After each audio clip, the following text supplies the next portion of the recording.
timu moja kubwa, yani kama dude fulani kubwa namna hii.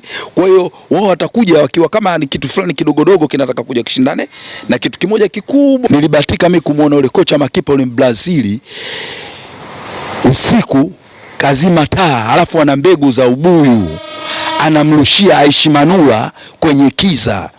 Cha kushangaza anawashataa Aishi Manula mbegu zote zile kazidaka. Osidini huyo Onyango huyo ambaye juzi nilimkuta anarushiwa vipande vya tofali, akawa anaviweka kifuani, vingine anavipiga miguuni namna hii, alafu vingine vinapigwa kichwani, anavipiga mpaka vinapasuka. Kama wamenifunga kihalali, mimi na nchi yenyewe hii mimi naama.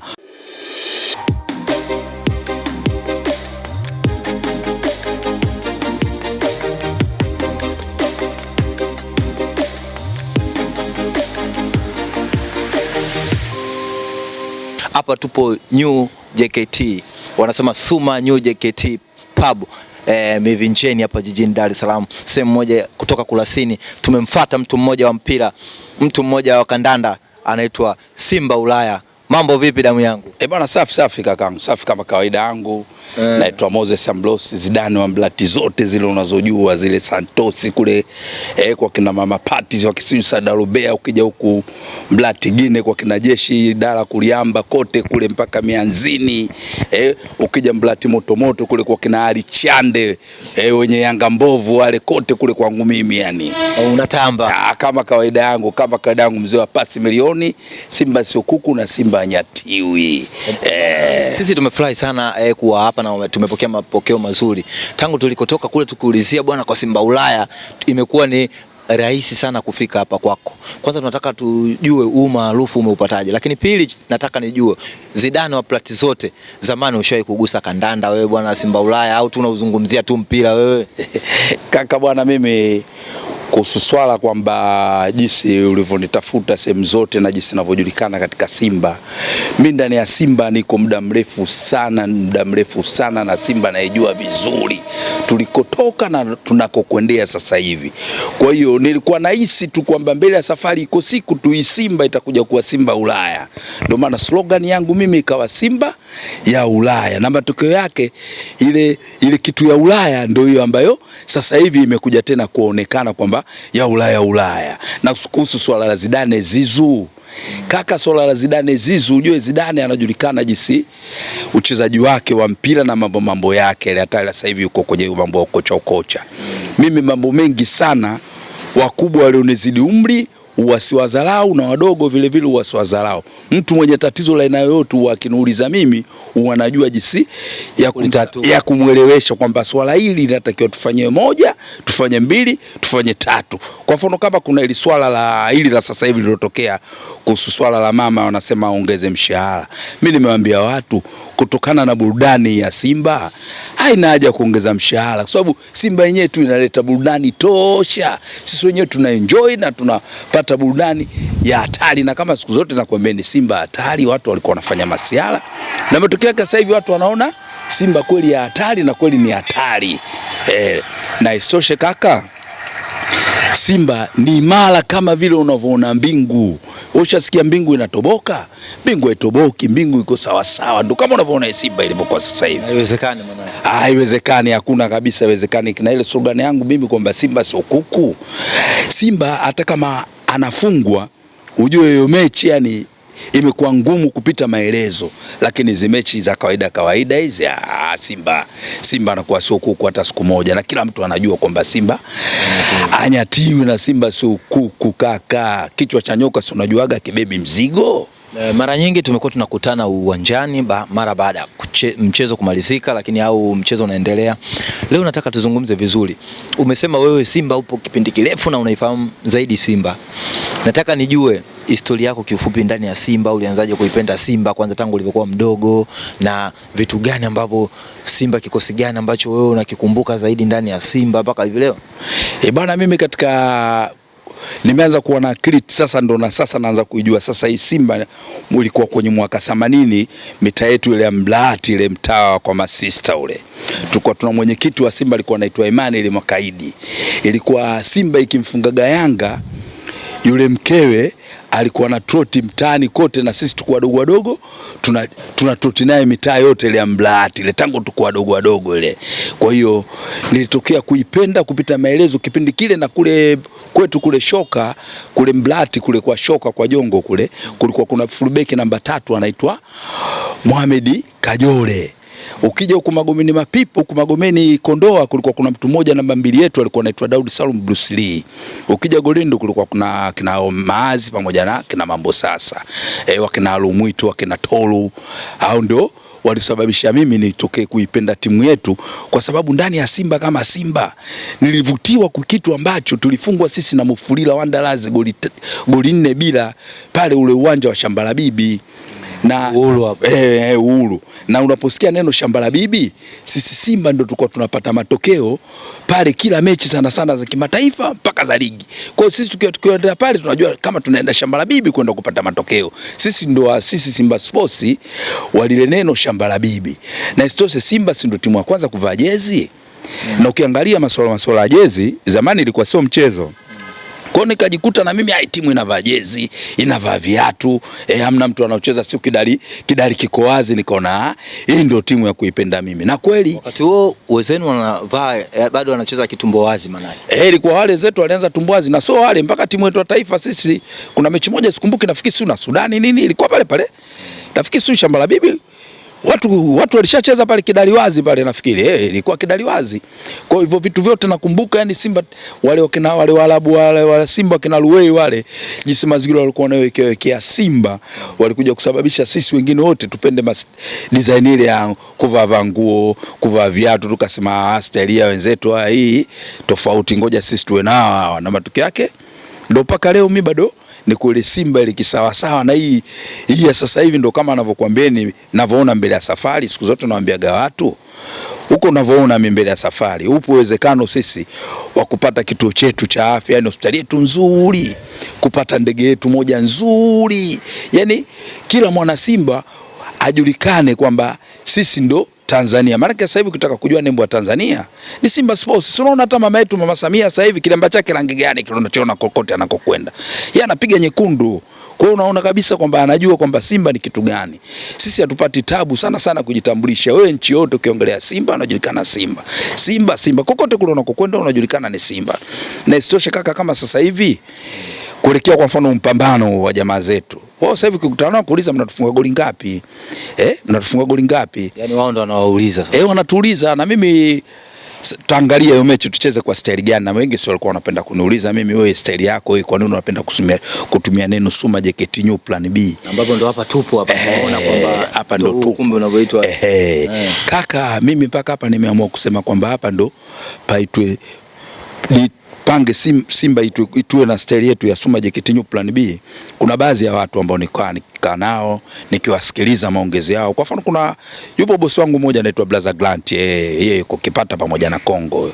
Blaza Grant maelezo yake tu anasema Simba ili tufanikiwe wachezaji wote lazima washikamane. Yani usimjue namba 2 nani, namba 3 nani. Yani wote wacheze kama kitu kimoja. Na Suma hiyo ndo style ambayo wanayo. Kila mtu anapambana. Ukija hata watu wote wale hata Blaza Grant mwenye hata vijana wake familia yake yote ukiangalia wale kina Jamali wale Msambasi kutoka Lushoto, ukija ukimwangalia Victor Kipeba, Ustazi Yusuf, wote yani ni kitu kimoja, familia moja. Wakina Mustafa wale wote ni kitu kimoja, yani unaona kabisa jinsi wanavyopambana. Ndio Suma wote wanapambana. Ukisikia majengo aina yote sasa hivi Suma wapo. Ukienda sijui uwanja wa ndege Suma utakuta. Uwanja wa Taifa pale Suma utakuta. Kwa hiyo kaka, mimi kama mimi kwanza namshukuru sana Blaza Grant kwa jinsi alivyokuwa maelezo yake. Mimi nikajengea hoja nikasema hapa piga hii ngoma Suma JKT New Plan B Simba. Nilibatika kuonana na Matola, ngamba Matola style Simba ili tufanikiwe. Unajua Matola ni mtu wa mpira. Na ukiangalia Matola hata yule Gomez yule pale kocha tulikuwa naye vile vile naye mpira na uelewa ni yule pale kocha, basi tukaja hata kwetu, lakini yule Eseli atakaja akawe kocha hata Man City kule hata Liverpool. Lakini sisi kutokana na tajiri yetu mawe aliyokuwa naye, yani marundo alikuwa naye, ni fedha alizokuwa nazo, kamsawishi yule, kamteka Sudani, tuko naye hapa mazingira yetu ya Tanzania. Sisi tunapata burudani kama kawaida ile pale, nafikia watu wote wanaona burudani ile inayopatikana ndani ya Simba Sports Club. Nikusikiliza katika maongezi yako mengi hapo Simba Ulaya, nimekusikiliza vizuri kwamba kwa maana hiyo unamaanisha Simba ni wabunifu, kwa maana nyinyi ndio mlianzisha ile Simba nini shamba la bibi, kwa maana hilo jina, kwa maana ya kupata matokeo zaidi pale kuliko labda timu nyingine yoyote. Na ukilinganisha sasa hivi katika kimataifa kwamba nyinyi mnaongozwa kwa kupata matokeo zaidi katika dimba la Mkapa labda unaweza kusema. Kwa hiyo unataka uniambie hii inakuwa ina maana gani kwa Simba zaidi? Nyinyi mnakuwa ndio waanzilishi wa vitu, wenzenu wanafuata, kwa maana mnakuwa mnajisifia hivyo mara nyingi, labda mmeanzisha Simba Day, mmeanzisha labda kuvaa jezi, kupanda ndege na vitu vingine kama hivi. Kaka, unajua ndio maana wasisi wetu wale walioanzisha ile Simba waliweka ile neno nguvu ya umoja. Kwa hiyo bila umoja hakuna mafanikio ya aina yoyote. Simba kinachotusaidia sisi sasa hivi tuko katika nguvu ya umoja. Tuko katika nguvu ya umoja. Mimi huwezi ukaamini, nashangaa tu watu wengine si namba zangu wamezipata wapi. Watu wanatoka Songea huko wa Simba wanavyoona tu jinsi ninavyoongea wanakuwa wanalizika, kina Joel Ngongi, wakina Ninki kutoka Moshi, wakina engineer Ruben Matalu wanalizika na mimi jinsi wakiniona ninavyoongea kwenye media. Hata Roma Mkatoliki pia naye anakukubali sana. Roma si mjanja, Roma mjanja, pamoja yuko mbali kwa wenzetu kule. Roma anajua, unajua watu wanashindwa kuelewa katika wanamuziki, mimi naelewa. Roma mistari yake sije kuona hata siku amekosea. Ujue mtu anapoongea neno wewe lifuatilie ile neno lina maana gani. Kwa hiyo Roma mistari yake mimi kwa kweli ananifresha sana katika mashabiki wake wa Roma Mkatoliki, na mimi mwenyewe vile vile nimo, na mimi si Moses Mkatoliki. Mimi Moses Mkatoliki, parokia yangu ile pale kwa Faza Kasemo Mblati na Bitegeko ndo parokia yangu ile pale. Kwa nisikia neno Mkatoliki kidogo kuna kitu ambacho ninachokisikia kakaangu. Hayo yote tuyaache. Pili nikikwambia kaka, kulikia kwenye mechi ya watani wetu hawa watani wetu hawa Kidimbu FC hawa, kama kuna uwezekano kwenye game wasije uwanjani. Nini mbona unakuwa unawatisha hivyo? Kwa nini wasije uwanjani wakati wako vizuri, wana wachezaji wazuri, wapo katika kiwango, wakina Kalinyo, Zentabozunkiza sasa hivi, kwa nini wasije? Kaka, unajua wale wenzetu watakuja uwanjani kama vile unavyoona timu ya kawaida labda inavyotoka kucheza kama na Barcelona. Ujue sisi kwa hazi tulikuwa nayo sasa hivi ni kama timu moja kubwa, yani kama dude fulani kubwa namna hii. Kwa hiyo wao watakuja wakiwa kama ni kitu fulani kidogodogo kinataka kuja kishindane na kitu kimoja kikubwa kama vile sungura, kama amkabe tembo namna hii. Sasa kwa mantikio nilibahatika mimi kwenda mazoezini. Jinsi nilivyoangalia yale mazoezi hiyo, maana yake umeenda mazoezi ya Simba. Kaka, mimi ninavyokuambia ni Simba hatari, nyinyi mnafanya masiala. Nilibahatika mimi kumuona yule kocha makipa yule Brazili usiku kazima taa, alafu ana mbegu za ubuyu anamrushia Aishi Manula kwenye kiza. Cha kushangaza anawasha taa, Aishi Manula mbegu zote zile kazidaka. Usiniambie bwana. Aishi Manula atakuwa anadaka mpaka upepo wenyewe anafanya masiala. Zile mbegu zilikuwa kama 15, Aishi Manula anarushiwa kwenye kiza. Ngoja labda watu wanaweza wasiwe wameelewa vizuri. Maana yake kaekwa kwenye chumba, alafu zinarushwa mbegu za ubuyu kwenye giza. Lakini wamekuja kuwasha taa, maana yake haipo hata mbegu moja imepita. Hakuna hata moja ilikopo chini. Aishi Manula zote kazidaka, na siku zote mimi sinakwambieni kwa timu hii inacheza mpira kwa eneo la aina yoyote hiyo, juu ya bahari uwezo huo upo, kwenye anga upo, popote pale Simba inacheza mpira. Na siku zote nakwambieni mimi kwamba napokwambieni kwamba Simba hanyati, wenyewe ndio kunafafa masiala. Nikaja kumwangalia Onyango yule, ilikuwa ninachukua vitofali vile vya kilo kadhaa, ataweza kumkaba Tuisila Kisinda. Yule unajua Tuisila Kisinda watu wanashindwa kuelewa. Unajua Gomez, Tuisila Kisinda yule kwa mfano, kuna yule Mzimbabwe wetu yule ashaangalia uchezaji wake, kashaangalia timu nzima jinsi inavyocheza. Yule Tuisila Kisinda kama Tuisila Kisinda, hamtuamini siku anaweza kusema labda kuna kitu labda kimemtokea. Kocha wetu anajua yule adhibitiwe kwa staili gani. Na mechi yao hali tunajua tucheze kwa staili gani. Na ukija kuangalia kama ule Onyango kaka, ule Onyango kuingia na kikosi, alafu huko unasimulia kidogo kwamba itakuwaje labda Onyango Kapombe hivi. Watu wanataka wapate test yako bwana. Hii kwa mfano kama mimi nakumbuka ile kipindi ile 2000 na kadhaa ile ilikuwa kwa mfano timu ile kama inataka kukopi kidogo na kupest ile ilikuwa Gere Simba golini Kaseja 2 Cholo 3 Mafuta 4 Kevin Onda 4 Sentafu Nyoso 6 Mafisango 7 Uru na Machako 8 Mwenye Kazi Moto 9 Sunzu 10 Bobani na Kiemba 11 Bandolo Kui Kapombe Mkude na Ndemla. Machipkizi ndio anachukia kocha Milovani kaka. Hiyo Simba ndio kama naiona kama ina kopi kwa hii, lakini hii ni hatari. Kwa mfano ukiangalia yule Heshimanula ambaye mikono yake unaona anadaka mpaka upepo. Ukija ukiangalia huyu Kapombe, ukiangalia Kapombe kwa mfano, mimi nikiangalia kwa mfano kwa wenzetu hawana kipa kama Heshimanula. Ukija ukiangalia namba 2 kama Kapombe wale hawana. Ukija ukiangalia kama namba 3 ile dogo Mohamed Hussein Zimbwe, mtoto mstaarabu aliyotulia, alielelewa katika mazingira yale ya Kiafrika asilia. Ukija ukiangalia pale OCD ambaye mimi napenda kumuita huyu nani Pascoal, yule ni IGP. Pascoal ni IGP. OCD ni huyo Onyango huyo ambaye juzi nilimkuta anarushiwa vipande vya tofali, akawa anaviweka kifuani, vingine anavipiga miguuni namna hii, afu vingine anapigwa kichwani, anavipiga mpaka vinapasuka. Nikasema ili hatari, vipande vya matofali. Nikasema mtu nusu chuma kaka, hatari. Ndio maana nikasema kumbe mimi nilikuwa nasema kwamba huyu nusu mtu nusu chuma, kumbe kweli, kumbe style yenyewe ndio hii. Nilijificha bila wenyewe kuona kwamba wanazima kifuani ile hatari kaka. Kile kifua hatari, yani kinatulia, akina pressure ina yote. Ukija ukiangalia kwa mfano kama jomba wao yule wao OCD yule hatari. Wao IGP yule chuo chake sawa na Silo manake. Sasa ukija kuangalia huyu DPP ambaye yeye anatulia, anaangalia kuna matatizo gani. DPP ni Elasto Nyoni. Mimi napenda kumuita Baba Tariq yule pale, ni mtu ambaye aliotulia, ni mzoefu wa mpira, anajua kitu chochote cha kufanya. Ukija ukiangalia miguu ya chuma Tadeo Luanga, kadiri muda unavyoondoka yeye anazidi kuwa na nguvu za hatari za ajabu. Ukija ukiangalia huko Konde Boy kama Laide Luis Menino Mozambicano, ili jina la Luis unajua Luis ni wa Kongomani yule, kwa vile ni Frelimo ndio maana unasikia kileno ile Luis Menino, yani Luis Camarade, yani Camarade Luis Mixune Menino Mozambicano, yani ni kijana wa kutoka Msumbiji. Ukija ukiangalia huyu wakili msomi, ukija ukiangalia uchama fundi, nakumbuka kidogo kama huyu nani Amistobias Gagarino, vitu alivyokuwa kivifanya, ndio namuona Chama ndo anaelekea mle, lakini Gagarino kazidiwa na uchama huyu sijapata kuona. Yani sijapata kuona. Mimi mara nyingi nikionaga Chama mechi anacheza pale mpira lakini Yanga wenyewe wanazungumza kwamba wachezaji wakubwa kama wakina Mixon, wakina Chama inakofika kama kwenye dabi wanakuwa perform sana, ukiacha kwenye ile dabi labda ambao walifungwa goli 4.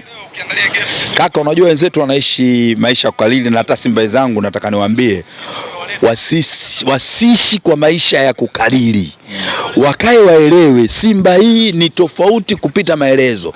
Tulizoea sisi miaka ya zamani, tukienda kule kwa Waarabu tunapigika kiulaini, tunapigwa 5, tunapigwa 6, tunapigwa ngapi. Wewe umeona ile juzi pale tunacheza na Waarabu wale, yule kipa wale Waarabu anakwenda kumuuliza refari baada kama Lady Luis kugonga besela ile. Aligonga nguzo ile. Nginja. Kurudi namna yule kipa anampigia kelele refari. Wewe refa vipi? Kwa nini unawaachia mpaka wanakuja? Sasa refa akamwambia sasa mimi nifanye nini? Mimi mwenyewe hao ndio mpira, hao ndivyo walivyo namna hii. Na sasa hivi kama kawaida yetu tena so pass tena milioni. Sasa hivi mipasi, unajua mipasi ni mingi, sio tena pasi milioni, sasa hivi mipasi. Kwa hiyo nachokuambia kaka, kwa timu niliyokuwa naye mimi, mchezaji mmoja baada ya mwingine kwa wenzetu. Hawana wachezaji kwa staili hiyo. Kwa mfano si mchezaji mmoja tu nakwambia, Heshimanula kwa wenzetu uko nani? Ukija Kapombe wenzetu nani? Zimbwe nani wenzetu? Onyango pale wana nani? Wao wana nani? Ukija yule pale Tadeo Luanga wana nani? Hawana watu kama hawapo. Ukija ukiangalia kama Luis yule pale wana nani? Wakili msomi wana nani? Sisi tuna watu, ukiangalia B52 Chris Mugalu Mwishimba, mtu ya watu, mtu ya Kongo, mtu mkubwa. So yake na Gaspar Masawe. Tuna watu sisi ambao wanajua kabisa Simba sisi tunahitaji nini. Sasa hivi ukiwa pale uwanjani kama mwana Simba una tabu. Unatulia tu unaangalia zako game huku na chati tu. Una pressure sana, ukisikia kelele unajua tayari 3, 2 ndio maisha tulozoea. Ndio maisha tulozoea na Simba sasa hivi. Hakuna mnyonge sasa hivi. Simba Ulaya Simba amekuwa akicheza labda mechi ambazo na timu ambazo zinatumia zaidi nguvu, tuseme kama Prisons, zenye matumizi makubwa ya nguvu, amekuwa kidogo kwamba anashindwa kucheza ule mpira wake. Lakini ukilinganisha na Yanga naye ambaye anapenda kutumia mpira wa force, ambapo kutumia mpira wa nguvu zaidi kama wana kukimbia zaidi, kwamba Simba amekuwa akipata shida, na watu wengi ndo wanaamini kwamba kama game hii Simba itaenda kuwagea ugumu hivyo, ukilinganisha na watu kama wakina Yakuba sasa hivi wamekuwa na kasi zaidi, wakina Tuisila, wakina Sapong pale mbele, wakina Ditram Nchimbi, kwamba kama watawasumbua. Wewe ukitizama kwa uzoefu wako na Simba yako unavyoitizama, unadhani kwamba watawasumbua? Kaka, unajua usipate tabu sana. Unajua Simba kila mechi wanacheza kwa staili ambayo wanayohitaji wao wenyewe. Umeelewa ndugu yangu? Kwa mfano kitu kimoja tu rahisi, unajua mimi na watu ambao mpira wanauelewa vizuri kabisa, kama rafiki yangu Allen Paz. Mpira anauelewa sana, tena sana kupita maelezo. Kaka, mimi ninachotaka nikwambie hivyo, kwa mfano swali jepesi tu nikitaka kukuuliza hivyo, kwa mfano ule Tadeu Luanga, nguvu alizokuwa nazo kwa wale jamaa zetu, nani mwenye nguvu kama Tadeu Luanga? Wacha hivyo, ukija kuangalia miguu ya chuma huyu hapa huyu ndugu yangu OCD huyu hapa nani Onyango, wale wana mtu kama ule pale yule Onyango. Kwanza unajua sisi sasa hivi hatutaki kutumia nguvu kubwa sana. Wakitaka kutumia nguvu, wachezaji sisi wa nguvu tunao. Nguvu za aina yote sisi tunao, lakini sisi wenyewe yale tushachana nao, mipira ya nguvu sisi tushachana nayo. Sisi tunachotaka, unachukua mpira unaachia, unampa mwenzako, ndio mpira si ulozoea, ndio tunataka burudani. Yani mpira soft, hata umwembamba vipi tunaucheza mpira. Utaki kutumia miguvu ya ajabu, utafikiri kama vile unabeba magunia vile, kama kwa ndugu zangu wale watandale pale Mlati sokoni. Mpira una nguvu kaka, mpira taratibu tu, mpira soft. Unajua mpira una njia zake. Na Simba sasa hivi ukiangalia dada yetu Babla, siku zote anakuambia ni mpira sayansi. Na sisi huko ndo tunakokwendea kwenye mpira sayansi. Hatutumii nguvu kubwa sana. Ukija sana unapigwa tobo. Hivyo kama Chama umlete maguvu ya nini? Sino matokeo yake watakuja kuzalilika kaka. Sisi kaka tu mpira tunao. Hii mivinjeni. Nao ndugu zangu mimi wakina Liama, wakina Evans, wakina John wa Kulasini veterani hao. Ukikaa nao namna hii unapata madini kabisa kwamba Simba sasa hivi, ndio maana siku zote nawaambiaga watu Simba miji ninavyoiangalia kwa sasa hivi, hakuna timu yote sisi ya kuizuia. Na ndio maana Simba kama Simba nyoka siku zote sinaambiaga baby kwenye tenga, na kaka siku zote nakwambieni nyinyi mlikuwa mnafanya masiala. Licha hivyo sisi wale Zambia tena wamekamilika mfulila Wandalazi, mashindano makubwa kama haya wametupiga sisi hapa 4-0. Tumeenda kwao rais wao wenyewe wameingia bure tu uwanjani, wamejazana, tumewapiga sisi 5-0. Hiyo ni Simba kaka, hakuna timu yote ambayo ishafanya vitu kama hivyo. Kwa mimi ninachokuambia kuhusu swala la nguvu, Simba uwezo wa nguvu wanao, kila kitu wanao. Ndio maana sisi tuna nembo yetu, nguvu ya umoja. Sisi vitu vyote hivyo tunavyo kaka. Simu yako nadhani inaita hapo, na hiyo ni sauti ya mtangazaji mmoja mkubwa inaonyesha la 5. Kwa nini umeamua kuweka huo mlio? Hii ndo stare yangu mimi kaka, kama unavyoniona sina stare yote unayojua mimi zaidi ya Simba. Simba Sports, yani mimi Simba kweli, yani tena Simba kweli. Simba inapopata matokeo mabaya, mimi kwa kweli huwa nakuwa mnyonge kupita maelezo, nakuwa mnyonge kupita maelezo kaka yangu. Kwa hiyo mimi ndo nyimbo zangu hiyo unasikia la 5. Kwa la 5 hapo interview yako mara unaongea kaka, mimi la 5 naweza nikaiseti hapa nikachukua ugali mkavu nikala. Kwa hiyo la 5 mimi nakula ugali, la 5 mimi nakula ugali, la 5 nakula ugali mpaka namaliza ugali. Msipige tena hata 6 ili uweke tena nyingine, maana hiyo ni muda mrefu 5. Wale jamaa zetu wasipokuwa makini, wasipotuheshimu watazalilika. Waje kwa kutuheshimu. Wakija kwamba kwa kutudharau, wakutuchukulia kawaida, watakula za kutosha kakangu, watakula za kutosha. Yani watuheshimu, waje kwa kutuheshimu. Wasipokuja na heshima, maana ukikaa nao hata wenyewe wanakuambia. Na mimi mjomba wangu mmoja niko naye maeneo haya Salum Sound, huyo siku zote tunaambia bwana mjomba, bwana naomba bwana msitupige nyingi, mjomba naomba tusipige nyingi. Nikawa namwambia nenda kwa jamaa zako waambie waje kwa heshima. Wakija kwa dharau itakula kwao. Wakija kwa dharau itakuja kwao. Hii Simba ni nyingine kabisa, tofauti na Simba zote ambazo mimi nilibahatika kuziona. Mimi sijai kuona Mwarabu bingwa kabisa wa Afrika unacheza naye, yeye anaomba mpira uishe tena kwake. Mimi sije kuona Kongo wale pale tunapiga sisi nje ndani. Ndio maana nakwambia siku zote kaka, Simba hii Watu walikuwa wanafanya masiala. Sasa hivi ndo kila mtu sasa hivi kashaanza kunielewa mimi kile nilichokuwa nakiwaambia kwamba Simba ya Ulaya na Simba sio kuku, wakawa wanachukulia masiala. Simba anyatiwi, wakawa wanachukulia masiala. Sasa hivi watu washapata majibu. Simba Ulaya. Yes. Tunaenda kwenye mechi kubwa, Dar es Salaam Derby, Kariakoo Derby, vyovyote ambavyo unaweza kuita, watani wa jadi, mchezo wenye hadhi zaidi katika nchi yetu ya Tanzania. Ahadi yako kuelekea katika huo mchezo wa tarehe 8 Simba Ulaya, watu wanataka kukusikia bwana, mimi natoa ahadi fulani, ama wewe unaionaje? Ukichungulia ahadi gani ambayo unaweza kuitoa Simba Ulaya? Mimi cha kusema sana sina, isipokuwa tukuelekea mechi.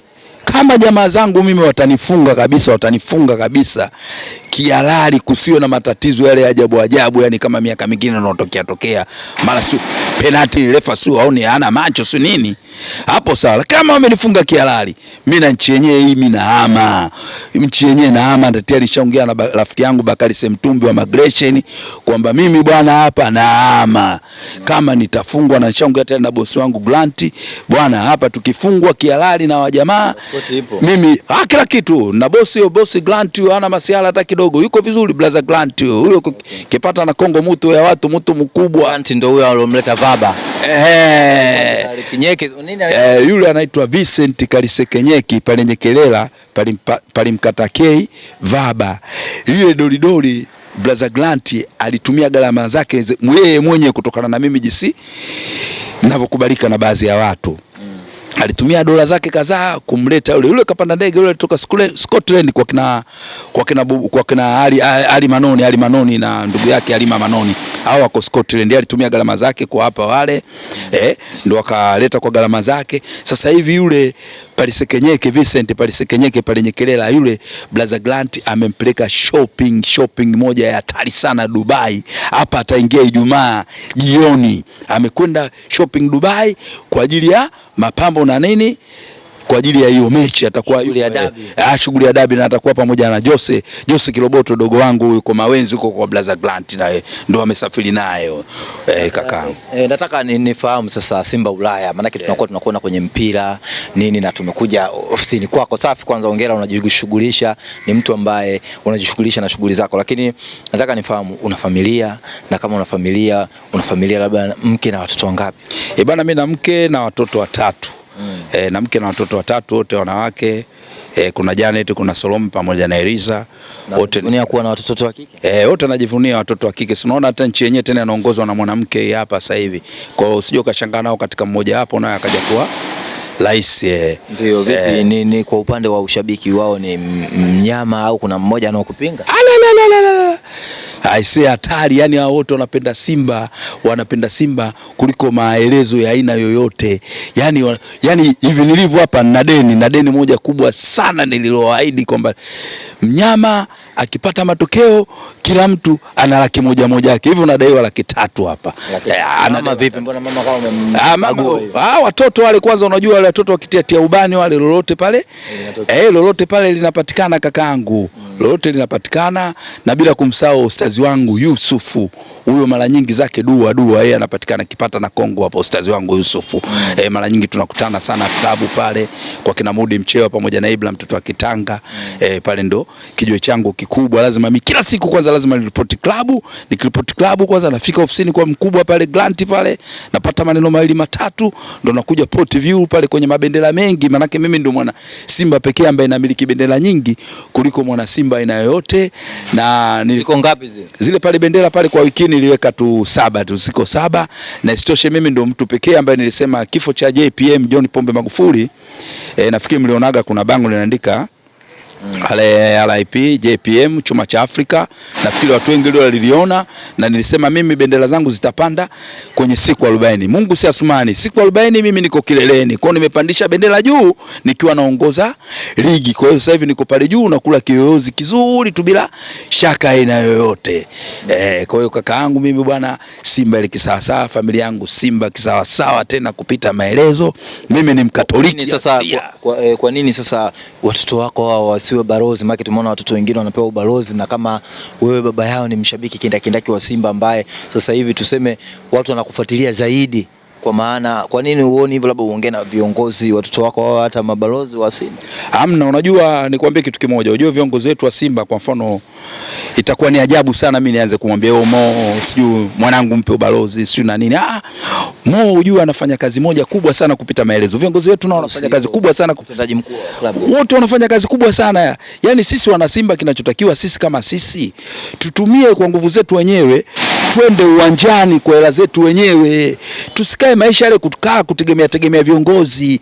Ukae wewe mtegemee kiongozi. Yeye kiongozi anatuletea burudani kama ile. Usajili anafanya mkubwa wanafanya mambo makubwa kama yale. Wewe ukae sasa hivi ukae mkono shavuni kama stendi ya baskeli wapi na wapi.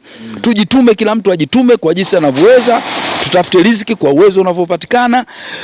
Tusiwe maisha yale kutegemea viongozi. Kwamba eti wewe uende kwa kiongozi suka mchanje suka mfanye nini. Kila mtu apambane kwa staili yake. Tutafute hela zetu, twende uwanjani, tukachangie timu yetu. Simba sasa hivi shabadilika hata kwenye nembo yetu. Si unaona mnyama? Sasa hivi mnyama kama mkubwa. Si unaona hivyo chachama namna yeye. Ana hasira tofauti na yule Simba zamani alikuwa kama kichwa chake kidogodogo namna hii. Huyu sasa hivi ana uchu kwa kichwa chake kidogodogo namna hii. Sasa hivi huyu hapa ana uchu. Lolote yeye analiona mbele anakuwa na mzuka nalo namna hii. Kwa hiyo haya yote wamefanya viongozi wetu. Huyu hatari siku zote mimi sinaambiaga tu kwa famasiala. Kaka bila kuambiaga watu Simba hii hatari, wao wanachukulia masiala. Simba pasi milioni. Sasa hivi sio pasi, mipasi. Mipasi milioni na upuuzi. Kwa hiyo kakaangu mimi ninavyokuambia siku zote hii Simba mimi hapa nashukuru Mungu, na kadiri siku zinavyokwenda na enjoy. Naweza nikakaa kutwa nzima mimi kwa mfano nikiwa na mtu akiletea habari za Simba, sina haja ya kula chakula. Unakula chakula ili iweje? Simba yenyewe tayari msosi ile pale. Ni kama nimekuambia mama mwenyewe hana haja ya kuongeza mshahara. Mshahara wa nini? Hii burudani anatupa Simba, mama anaongeza mshahara tena wa nini?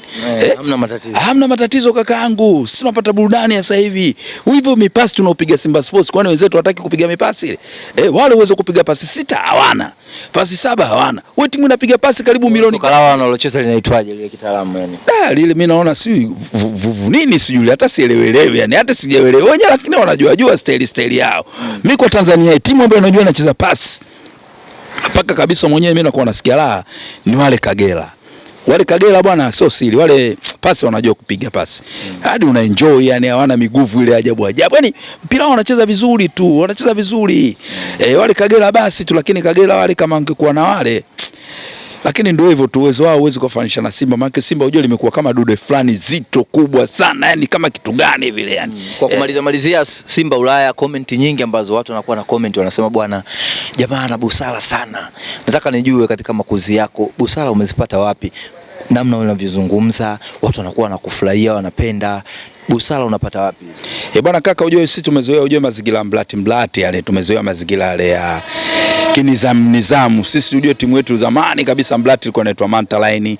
Sisi timu yetu shamtoa Riziki Shawa yule pale, shamtoa Hasani Emedi, shamtoa Juma Chirumba kuchezea Simba, zote wamekuja Simba Sports. Nafikiri mnakumbuka ile Malindi watu tunanganya pointi sisi kwa ajili ya Hasani Emedi yule pale. Kwa hiyo sisi mazingira yetu yale ya mblati ile tulikuwa tumelelewa katika mazingira ya upendo fulani, amani. Ukiangalia sisi tuna nyumba ya amani na furaha kule wanaishi watoto yatima, tuna parokia yetu takatifu pale Mblati. Kwa hiyo tumezoea, yani tumelelewa yale mazingira yale ya kiupendo. Na sisi zamani ilikuwa kwa mfano Simba hivi labda tumemfunga Yanga, hata maneno yetu yalikuwa na busara, sio kama yale ajabu. Mimi ndo sasa hivi nashangaa tu watu wanapigana tu uwanjani, wanachana na jezi. Ule ni ushamba tu. Wewe mtu kama kaja wa Yanga, kaja upande wako na natakiwa uwaambie, maana mashabiki kesho kutwa inakuwa dabi, wengine wanachukulia kama uhasama vile. Wale waacha sawa, waache wafanye, maana wale sio watu wa mpira kivile. Sisi kwa vile ni watu wa mpira.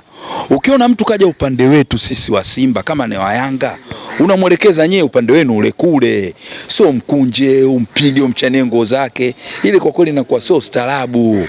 Sisi wa zamani sisi ilikuwa tunaeleweshana pale shamba la bibi, mtu akija unamwelewesha nyewe kakae upande ule. Wengine tulikuwa tunajichanganya, si watu wa Dar es Salaam wengi tulikuwa tunajuana wote sisi pamoja kaka. Tofauti na wale toka siku hizi huko basi wamekuwa wababe ndo wao. Hii tabia sio nzuri. Hata Simba wenzangu wengine nawaambiaga, mkiona mtu wa Yanga basi tu unaweza tu mbona ukakaa naye, hawana madhara sasa hivi wenzetu wale, hawana tatizo lolote wale, kama joka la kibisa sasa hivi hawana issue aina yote. Kwa hiyo mimi nashangaa tu wanavyopigana nao, wanavyogombana nao. Maisha yako vile.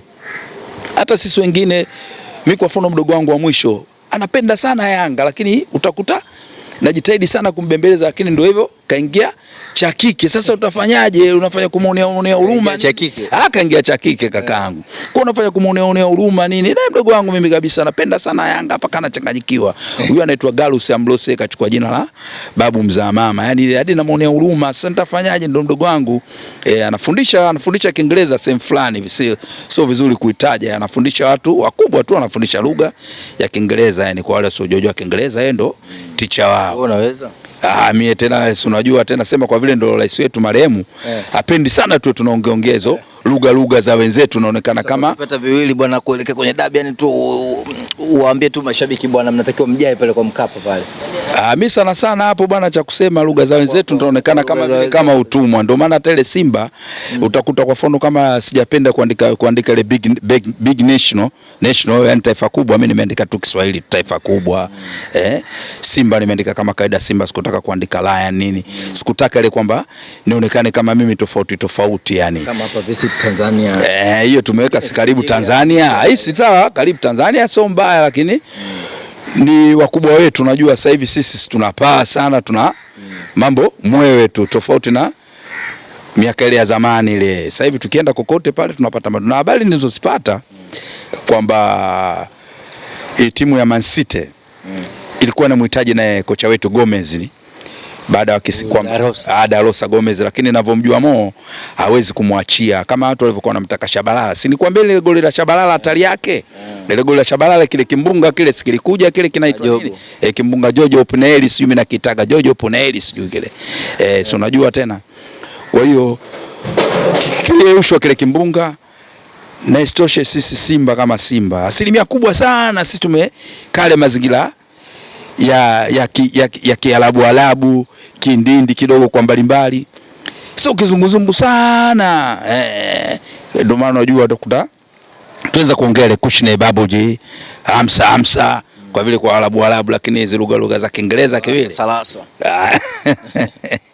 Kaka, unajua mimi nitaka nikwambie kitu kimoja. Sisi wote ni Watanzania, na kama kweli sisi wote ni Watanzania, tuzingatie kwanza utanzania wetu na tuzidi kupendana kama vile Suma JKT wanavyopendana. Suma ujue niliamua mimi kusema Suma JKT New Plan B kutokana na wana kiongozi wao mmoja pale poti pale anaitwa Malwa.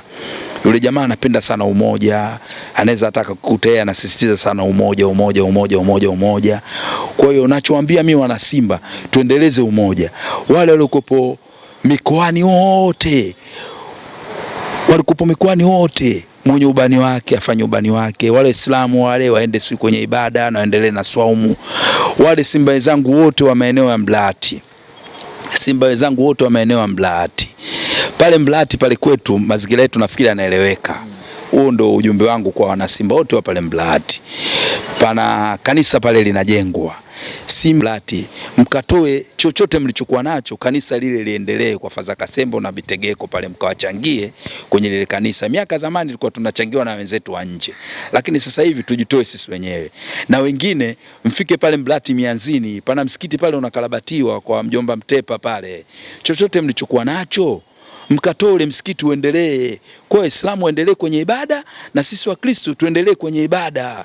Bila ibada hatutotoboa. Mungu ndo kila kitu. Sisi tumebahatika kupata Mungu. Sasa kwenye dabi kuna Mungu, watu wanasema kuna tamaduni, masuala ya kuweka Simba Ulaya. Nini ulaola?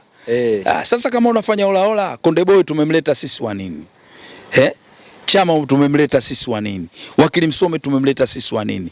Tunatoa hela nyingi kuhusu chama kwa ajili ya nini? Hizi imani zilikuwepo na vitabu vinasema zipo hizi imani, lakini kwa sisi wengine uwezo kazinani sana. Sisi tunaamini Mungu wetu. Kwa mfano kama mimi naamini Mungu wangu aliumba mbingu na nchi. Mimi ni muumini Mkatoliki mzuri tu, na nashukuru Mungu. Tena ndugu yangu, nachoomba tu wachezaji wangu wapambane. Mimi Mungu kama anapenda akiniweka hai mpaka wiki ijayo kuanzia tarehe 14 natimiza miaka 9 ya kuingia kanisani Jumapili zile. Kwa mwezi si Jumapili 4. Miezi miwili, Jumapili 8. Sasa mimi zile zimefika miaka 9 kamili bila kuacha hata Jumapili moja. Saa 12:30 kamili misa imeanza, mimi niko kanisani. Na ni miaka 9 na nusu ya kuto kunywa pombe, kilevi cha aina yoyote. Zamani ulikuwa unatumia pombe? Nilikuwa napiga ile kitu, lakini baada ya kifo cha Mutesa Mafisango Patrick, nikiangalia alikuwa ametoka kwenye starehe. Nilivyokwenda kwenye eneo la ajali pale VETA, tulipokwenda kumwaga kule Chang'ombe, nilivyoangalia ile mazingira, mimi nikaamua niachane kitu. Na nashukuru na gavana wangu mmoja anaitwa Arnold Tailo naye. Kwa hiyo kwa kisa cha Patrick Mutesa Mafisango, kwa sababu alipata ajali akiwa amelewa, kwa hiyo ilikupa funzo na ukaweza kuacha pombe? Nikaacha kabisa, nikaona Mutesa jinsi alivyokuwa anacheza mpira. Maana Mutesa bwana, acheni jamani. Kwanza nashukuru sana kipindi kile ilikuwa tuna Godfrey Nyange, Liki Kaburu ndo alibadilishana. Wale walimchukua Umudi, sisi tukamchukua Mutesa ule pale. Mutesa bwana alikuwa fundi. Mutesa alikuwa anaujua sana mpira. Yaani Mutesa, yani Mungu bwana amweke tu pema peponi. Mutesa alikuwa ni mashine. Mimi nikotokea kumpenda sana Mafisango, nilitokea kumpenda sana Mafisango kupita maelezo. Kifo cha Mutesa ndio kilichosababisha mimi mpaka leo hii sinywi pombe ya aina yoyote ndani ya mwili wangu. Sinywi pombe ya aina yoyote ndani ya mwili wangu. Yani nikikumbuka kile kifo cha Mutesa, kileo ndio kilichosababisha Mutesa sisi tumpoteze, kwa sababu siku zote alikuwa anaendeshwa na dereva wake. Siku ile kama mitungi akamwambia bwana kaa pembeni niendeshe mimi. Matokeo yake ya kufunga mkanda ndio ile pale. Kwa kweli kifo cha Mutesa kiliniuma sana. Ndio maana hata Bobani nikimuona hivi, yani mwili huo unasisimuka, maana najua Mutesa, Bobani hata kambini alikuwa anapenda sana kulala peke yake, lakini Mutesa akasema mimi nitakuwa nalala naye chumba kimoja. Na kweli alikuwa ndo sweba yake wa karibu, ndio maana hata kwenye kusafiri kwenda Kongo kule aliondoka naye akarudi Bobani. Yani nikikumbuka hicho kitu mwili wangu tena hautopata kileo. Bana, huyo ni mzee wa Suma New Plan B au vipi bwana, wanamuita Simba Ulaya, mzee wa pasi milioni. Tumepata vitu vingi sana kutoka kwake. Shukrani sana. Sisi bwana tunakushukuru sana kwa ushirikiano ambao umetupa, na kila laheri kuelekea katika dabi bwana. Haina neno. Simba sio kuku na Simba nyatiwi. Wale jamaa zetu wataramba upepo na patarokota penyewe kunyavu.